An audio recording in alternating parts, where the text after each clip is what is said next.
Welcome to the Unfuck Your Fitness podcast. I am your host, Christy Castillo, and I'm here to give you real talk and cut the BS so you can actually enjoy building a body you love.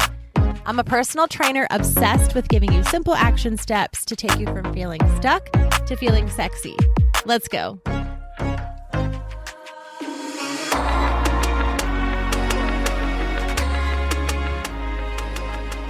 Hey guys, what's up? Welcome to today's episode. We are going to be talking about workout splits today and my thoughts on workout splits, the best workout splits, way to split things up, all of the things. So I'm really excited. I hope that this is very educational, and I also hope that it gives you some insight into why muscle groups matter, why workout splits matter, but also why it's so important to adjust, just like everything else, to your life and your goals.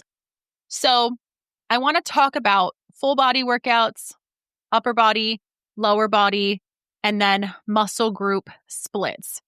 So as far as the best workout split, I get a lot of questions like, how do I create a workout split for my goals for this many days a week? You know, how many reps, how many sets, do I superset, do I not? What are compound exercises? Like, there's a lot that goes into it. So I definitely want to get into this, but I'm also not going to get into it so much that it's so detailed that you forget the basis of just showing up and doing what you can matters the most. So I'm not going to get into so much detail that we actually create an exercise program or that we actually create a workout, because I want you to know just enough that it's like, that's amazing information. I can take it, Christy, and work with it and create some workouts for myself, not overthink it and move along, right? There's so much information out there on this topic, just like everything else, that it can be very, very overwhelming. So let's talk about workout days, like how many days a week. You can definitely build muscle and change your body on 3 days a week, 3 workouts a week. 4 days a week is even better. 5 days a week is probably ideal as far as getting the most movement, like the best movement for each muscle group. 5 days a week is probably the best. I mean, building muscle for 4 days is perfect. 5 days is great. Like I said, it gives you a little more flexibility on muscle groups, using more isolation exercises, which we're going to kind of talk about later in the episode, but it gives you more room. You have an additional workout to play with, basically. So why would that not be great, right? And I also think that 5 workouts a week, most people are not in the gym lifting so heavy that 5 workouts a week is going to be too much. There are situations where 5 workouts would be too much for certain people. There are some weeks where I lift so heavy for myself. For other people, it would not be that heavy, but for myself, it's so heavy that my body feels wrecked after my 4th workout for the week. And I think I really need a day off. But I really do think that in general, 5 days is great. But there are a lot of people who cannot work out 5 days a week for whatever reason, whether that be excuses, whether that be sometimes of the year just too busy and we can't fit it in, whatever it is, right?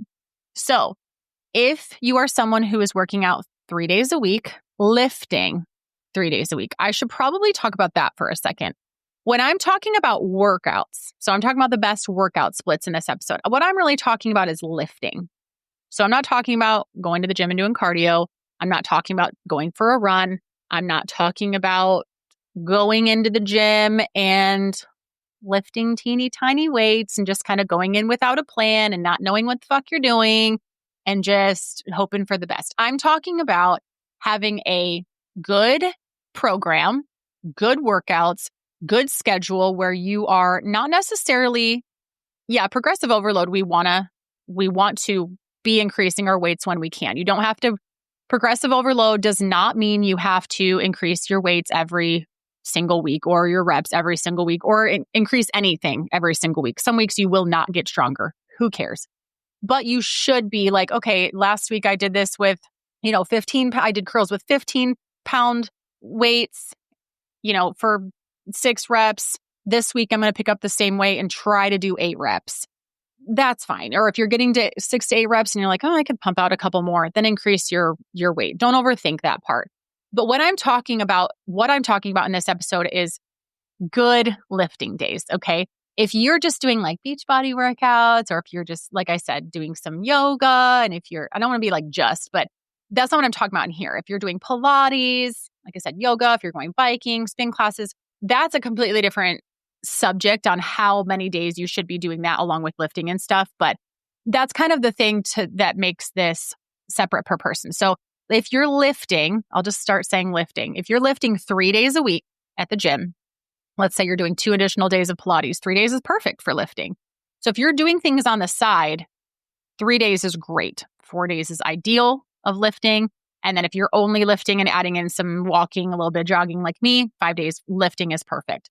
So 3 days a week, the ideal workout split, the best workout split in my opinion would be 3 full body workouts. You could potentially do an upper day, a lower day, and 1 full body day. But that's I just like the idea. If you're only going to be lifting 3 days a week, I want you to be doing upper and lower workouts, like exercises, each one of those days. That's just my personal preference. It has worked so well for me in the past. When I did 3 days of full body workouts and lifted heavy, my body changed drastically. 4 days a week, you could also do 4 full bodies, or which I think would be better is 2 full bodies and an upper body day and a lower body day. So 2 full bodies, 1 upper, 1 lower. I like that for a 4-day lifting split because you're getting a lot. It's also mixing it up. So you're getting a lot of days. That's 3 days where you're working lower, 3 days where you're working upper, right? Because you have the 2 full body days, you're working some upper and then a separate upper day. And then 2 full body days, you're working lower plus a lower body day. So technically 3 days where you're hitting all those muscle groups, upper and lower. And I think that's great. Plus the upper and the lower kind of for me, it gives me something to look forward to. I'm like, oh, I have a full lower body day. My lower body's going to be trashed after this workout. It's going to hurt so good. Same for my upper. I hate doing upper body lifts, but it does kind of get me giddy when I'm like, okay, I get something different here. I don't have to work the full body. It's just, we're really crunch time on the upper body and we're moving on. So I like for a 4-day split, 2 full bodies, an upper and a lower. For 5 days a week, if you're lifting 5 days a week, I think personally doing 3 full body days, an upper day and a lower day is perfect. That also gives me personally the perfect amount of time to hit upper and lower together. So I'm doing like 2 or 3 upper body movements and I'm doing 2 or 3 lower body movements for each of those full body days. And then I have an upper day and a lower day to really get after it, really do some isolation movements and work on maybe different things that I personally want to grow my biceps. So I'm going to, put a lot of bicep movements inside of that upper day and really just get those really tired, right? So I think personally, those are my favorites, but I am a full body workout lover. And I have come about this in my later years, later in life, where I've just fallen in love with full body days. It allows me to lift heavy and also recover. So I don't have to do a full 2 or 3 lower body days. I'm just doing 2 lower body movements on each full body day. I'm really doing heavy squats, heavy hip thrusts, and then I'll do heavy chest press, heavy rows, do some core, and I'm done, right? So it's really nice because I'm lifting super heavy, but I'm not so sore that I can't walk the next day. I can also recover, and it's done wonders for my body. I think a lot of that too is the way that I eat and my autoimmune issues that I have. I'm really tired. I'm achy, some inflammation in my body. So I get sore very, very easily. Just in general, just waking up, I'm sore. So after a workout, it can be even worse. So when I was kind of trying to figure out how to live with my autoimmune issues and also work out, because I'm not a person that gives up and says, oh, I can't work out anymore. I'm like, how can I do this? Full bodies were the way to do that. Before that, and this would be the other alternative for a 5-day split. You could honestly do this in a 4-day split as well, but muscle group splits. I personally don't care how these are set up, but I'm going to go into it. So if you think about muscle groups, you have your hamstrings, quads, and calves for your legs, right? And then you have chest, back, shoulders, biceps, triceps. So it would be ideal if you're going to build out your own workout to write down all of these muscle groups And then you can split them easily into 5 days a week, which is why I prefer muscle group splits for 5 days a week. If you want to do the muscle group splits, you can also work them into 4 days a week, but it will just mean that your workouts will need to be longer because ideally you want to hit these muscle groups twice a week. So to fit that all in is kind of tricky. You don't have to do them. I'm not talking about hitting biceps hard twice a week or hitting triceps hard twice a week, but you do want to split these up. So a lot of times what this looks like for my own clients when I'm building out their workouts, back in January, Fit Club was like this. It was muscle group specific. And that was just for the kind of phase that we were in and that I was in as well. But, I forgot glutes. I am so sorry. I said hamstrings, quads, and calves. Add glutes. Holy shit. Who forgets glutes? Christy, that is terrible. I'm looking at my notes here. That's crazy. Okay. Anyways, you can honestly kind of break this up unless you have very, very specific goals and you have like a bodybuilding show coming up, something like that. It's not going to exactly matter how you break this up. And I say that because I've done so much programming myself. Like physically, I've gotten programs from people long time ago and I would do, they would have like a glutes and hamstrings day. And then it would be a chest and back day. And then it would be shoulders and quads day. And then it's biceps, triceps, calves day. So it doesn't really matter how you break it up. For me personally, chest and back hurts my body. That's a very common muscle group split. That's a very common workout. You will see people doing chest and back.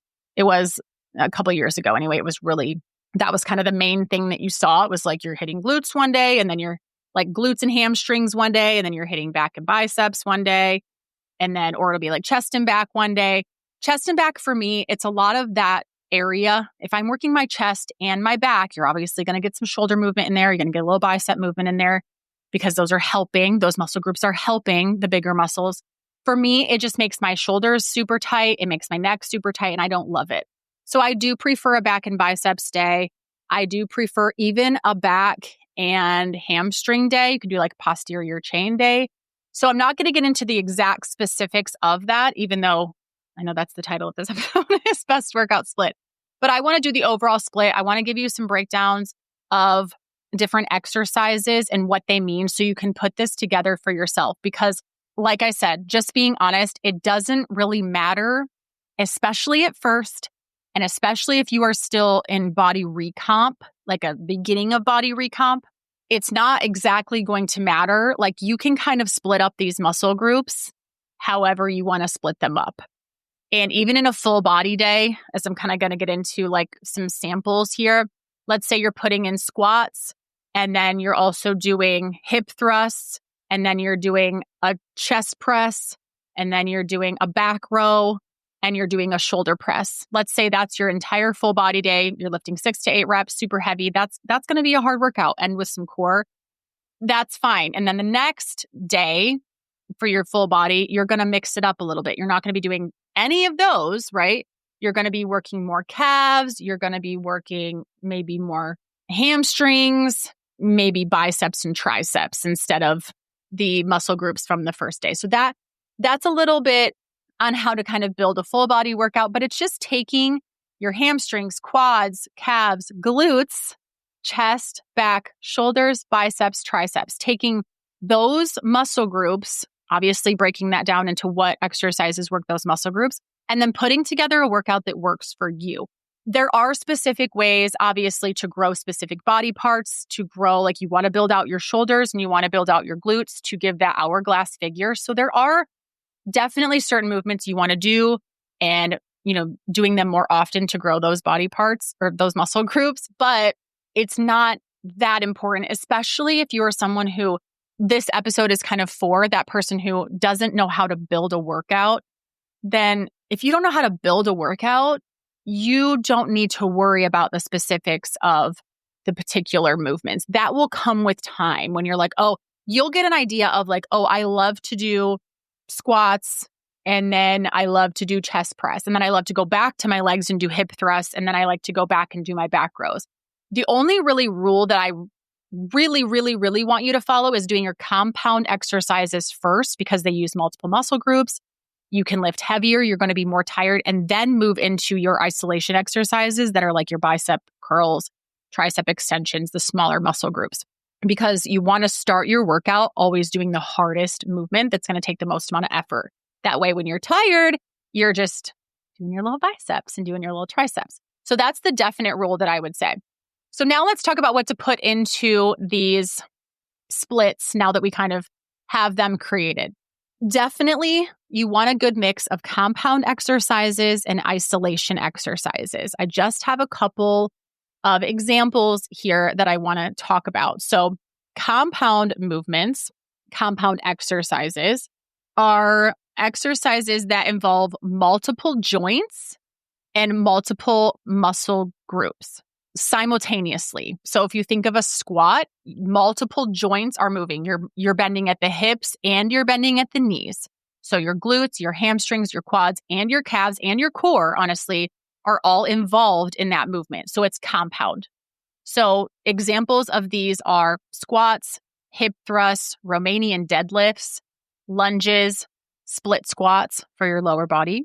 And then upper body would be bench press, pull-ups, push-ups, bent over rows, overhead shoulder press, a regular dumbbell shoulder press, and dips. Those are really good ones to keep in mind when you are building a workout. You want to start with those compound exercises. They are so good. And once you start focusing on and kind of learning the difference between these exercises, it's going to make more sense as to, if you're doing a program and you're not really tired. Let's say you're doing a program from someone who's really focused on biceps, triceps, shoulders, not so much the glutes, not so much like a full body workout, especially like an upper body workout. If you're just doing biceps and triceps and shoulder, like your lats, those aren't big muscle groups. So if you do those three movements, you're not going to be as tired as if you did squats, hip thrusts, and Romanian deadlifts because they're compound movements. So just the fact that you're lifting, the fact that you are moving so many muscle groups and so many joints all together allows you to lift heavier, which allows you to also get your heart rate up faster and you're going to be more tired. So you want to start your workout with compound exercises, and then you want to go into isolation exercises. Isolation exercises only involve a single joint movement that focuses on the contracting and the extending of one muscle group. Think about a bicep curl. I am only moving my elbow. That's the only joint moving. And the only muscle group involved is my bicep. I'm thinking about my bicep contracting and bringing up my elbow. So there's one muscle group and one joint. So this is good for targeting specific muscles, right? If you want to grow your bicep, that's a really good way to do it because you're only focused on your bicep. You obviously are not going to do a squat if you are trying to build your bicep. It's also really good for correcting muscle imbalances. So focusing on that movement with a single arm, that is perfect. A lot of the compound movements, I shouldn't say a lot, but some of the compound movements, let's say a squat, you have either the dumbbells, up at your shoulders or down by your sides or a barbell. When you do a squat, obviously both of your legs are working at the same time. A split squat is so good to work each leg separately because they have to work on their own. So if you have any muscle imbalance, a isolation exercise is a really, really good idea to be able to correct that specific muscle imbalance. A lot of times we know I'm right-handed, so my right arm is a little bit stronger. My left arm is a little bit like, what's going on? It's a little more flimsy. My form kind of sucks. So what I'm doing, let's say I grab a barbell and curl that up. I'm using obviously both of my arms to do that. My right arm is going to take most of the load just because I'm right-handed. So to do specific dumbbell movements for bicep curls or for anything else like that, it's really, really helpful to correct those imbalances and make sure that you're super strong on every limb, every muscle group separately. Isolation exercises are also good for improving technique. So if you, like I just said, my right hand, my right side of my body, my right arm, my right leg is going to take over any movement that involves both legs or both arms. My right side is like, no, I got this. Like back arm, you can just back off left side of the body. I have got this. But that's not really helpful. So in order to get my mind muscle connection on the left side of my body, I really have to focus. If I'm doing a single leg deadlift with my left leg, I really, really have to focus on it. Where my right leg, super strong, not clumsy over there. I got this. My left side, not so much. So isolation exercises, a lot of people think that they're like, oh, just a bicep curl. And I even say like, just throw in some bicep curls, you know? I don't mean just, I mean, they're very important, but it feels like, compared to like the big compound movements, a lot of times the isolation exercises can just kind of get pushed to the side, but they're very important. So some examples of these are chest flies, bicep curls, hammer curls, tricep kickbacks, overhead tricep extensions, lat raises, front raises, lat pull downs, and straight arm pull downs, and leg extensions, and probably even leg curls. So anything that you're just using, if you're just, yes, a leg curl. I said probably even leg curls as I'm thinking. I didn't have that on my list, but it's one joint movement and it's one muscle group. So yes, that would be an isolation exercise. So anything where you're just moving that one joint and that one muscle group is an isolation exercise. And then anything, if you're thinking, which is this, if you are moving multiple joints and multiple muscle groups are working, it's a compound exercise. Chances are you'll also be extremely out of breath with the compound exercise. So that's great. Another thing I want you to think about is full body compound exercises. I love these, and a lot of trainers hate these and talk a lot of shit about them. I actually love them. These would be things like a dumbbell snatch, a clean and jerk, or if you want to go into like you're holding dumbbells and you do an RDL and then you come up and you go straight into a bicep curl, or you do a reverse lunge while holding one dumbbell over your head into like a shoulder press. So you're holding your arm up with a dumbbell, a heavy dumbbell, doing a shoulder press.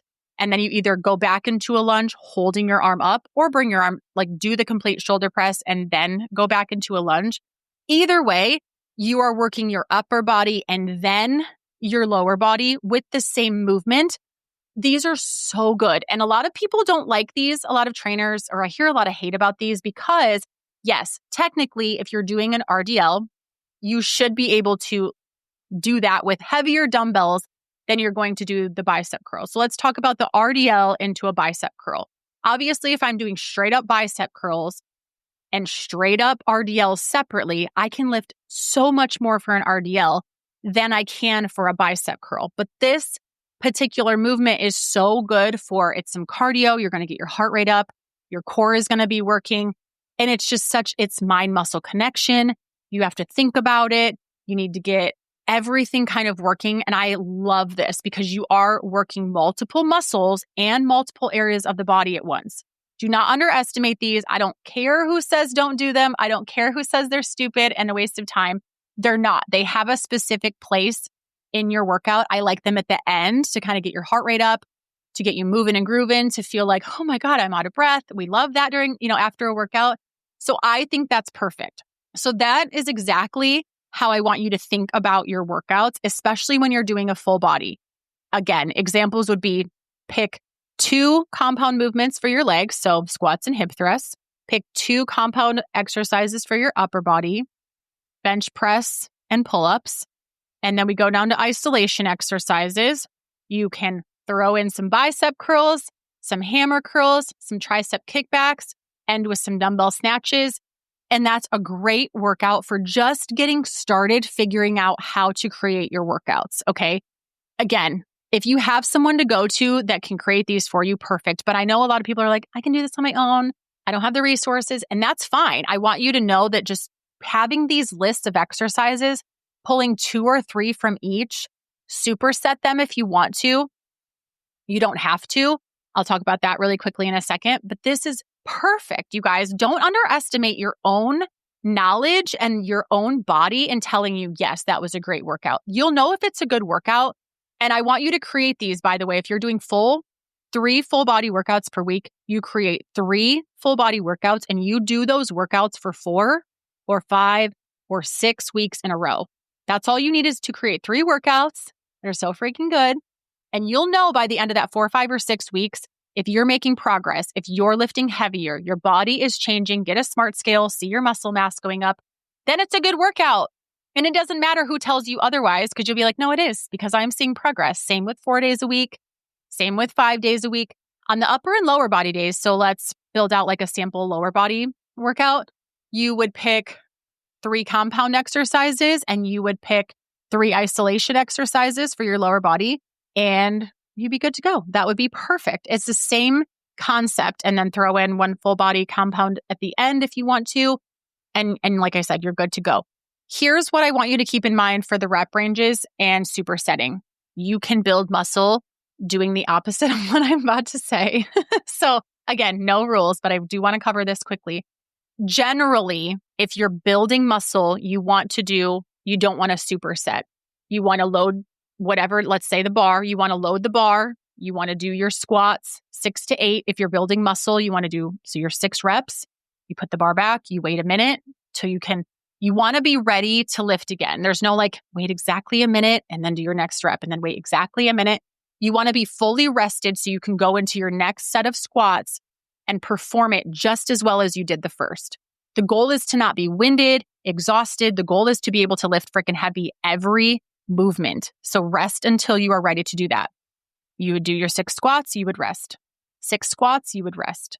6 squats, maybe you can do 8. You push it out. You're like, I got this. I can do 8 reps. Perfect. Then you move on to your hip thrusts.